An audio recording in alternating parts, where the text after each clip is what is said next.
Foliage then. So what is it? How do we use it and whatnot? And when we should not use it.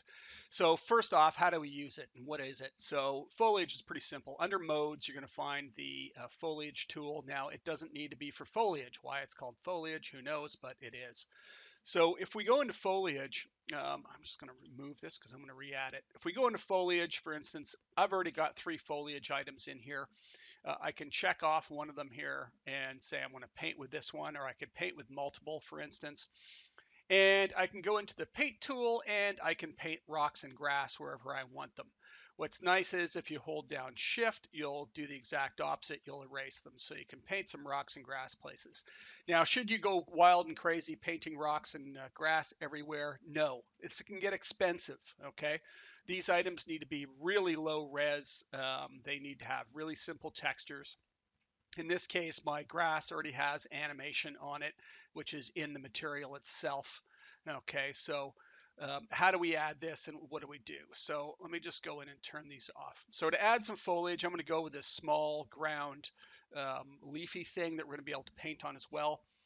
I have this already imported. I have it already textured. And it's in my trees folder here. I'm going to drag it into the foliage type. It's going to then ask me where do I want to save this. And in this case, I'm going to save it right back into the same thing, or better yet, I've got a foliage folder that I'm using just for that purpose. So this is going to be my ground bush pen, and it suffixes foliage type in the end. We can just leave it like that for now. Maybe we should probably come up with something else, but maybe a foliage F begin prefix would be better. I don't know. We'll just leave it like that. I don't think it's a big deal at this point. Everything else is pretty good. So what you're going to find is there's going to be this new foliage type thing that's added here. And this is not just this isn't the asset. The asset's being stored back here, the foliage. This is storing all of the painting effectively. So now that I have it in here, I just need to give it a checkbox. And if I select it, it's going to give me all of the settings for that element. So right now, let's just do a test. If I paint, it's going to allow me to be able to paint this in. And for some reason, my shader's compiling. I'm just going to wait until this ends, and then I'm going to go back to working. So we can add and paint in where we want this foliage. Now we're going to notice is that I can't keep painting more. It gets to a certain density and it stops. And that's this density spinner here. So any given area is only going to allow it to get so dense. Don't just fill an area with this stuff. Okay, it can get really expensive. You're adding a pile of geometry. So again, make sure too that your geometry that you are using is very low. So this is a very simple little piece of bush that I've got with very few verts in it to begin with. So I'd have to increase the density and then I could paint more in that area, and then it'll get to that density and it won't allow me to keep painting in that area again. So this can be really, really handy, for working with your elements and being able to manage them. Now, you can actually go in and select individual ones with the select tool. So you've got this select tool. So if you want to just delete one, you can actually go in and get rid of specific ones if you want with the select or the select all. Allows you to be able to select all in that. Well, actually, I shouldn't say that. The select all selects everything as foliage. So if you notice, everything in my scene that's been used a foliage brush is now selected. So they're actually kind of all considered part of the same foliage thing, although they're saved into individual foliage elements. So it's a bit confusing at first, but my brush can work on all of them all at the same time. So I can put sticks in here and more of the other elements effectively. So what else can I do with this? I'm just going to erase all these and start again. I want to take the down to 100 again in this one that I have and have it set up and turn off the others. So there's also the scaling. So right now we've got scaling uniform. We can also go free, and we can have scaling in between a min and a max. I'm going to go uniform, but you can actually say between a min and a max value if you wanted. So when you paint now, you're going to get some small, some big, which is really nice. Okay, so it's going to give you a variation in size, which is handy to vary some of those things.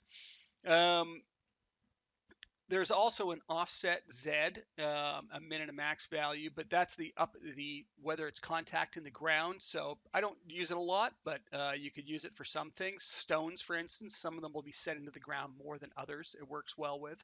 And this can be set up individually for each of your foliage items. Ground slope angle is also a neat one that'll actually allow you to be able to paint, in this case, only from 0 to 45 degrees, meaning this.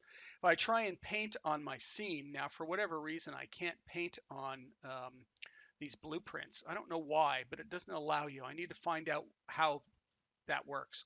But let's do it down here and try and paint on the side of things. So if I paint, I can't paint on the side.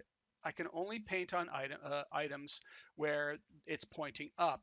So that'll stop you from painting grass up the side of something, which is kind of cool.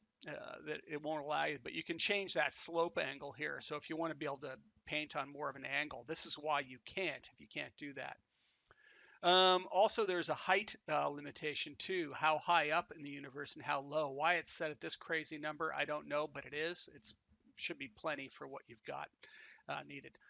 However, what we're also going to need to concern ourselves with is mobility. And this is one that you really need to pay attention to, because I've just painted a whole lot of, grass on the ground and whatever. I've decided I'm going to go with everything turned on and paint a whole pile of stuff. So now I've got all this stuff here and everything's being lit. Well, if it's on movable, which if you go and change it by mistake to this, it means that all of it is getting real-time lighting, and it's going to slow your scene down a lot. So we don't want that to happen. So it needs to stay on static, which means the light's going to be baked into it. So this means that the light baking, go to the tutorials for it, need to be done correctly, need to be set up correctly for that asset. So in itself, just one of them in the scene will bake correctly.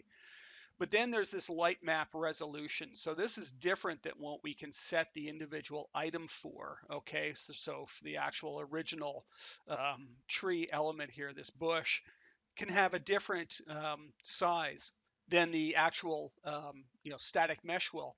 This needs to be really low. 8 is probably plenty. We need to go as low as possible. You have to consider each map that's being generated for each element that you've painted on the ground is a number of pixels. And if this gets too high, well, you got to store all that in memory, and it can really slow your game down. And it can also make the size of the game, a little outrageous.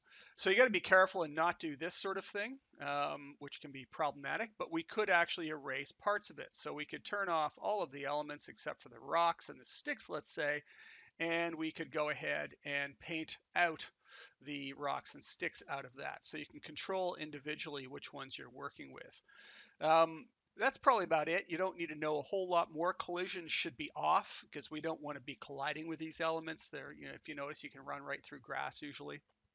Unless you're working on some real fancy game where you're pushing the grass out of the way or there's some effect, but you're still just running through it, believe it or not. It's just they've got some kind of, area effect around the character that's blowing the grass around near you and pushing it out of the way, but you're still generally just not colliding with it at all. So there you go. There's the foliage type. You get in and out of it by going into the modes, and we can go back to our select mode and go about working on whatever else we want then.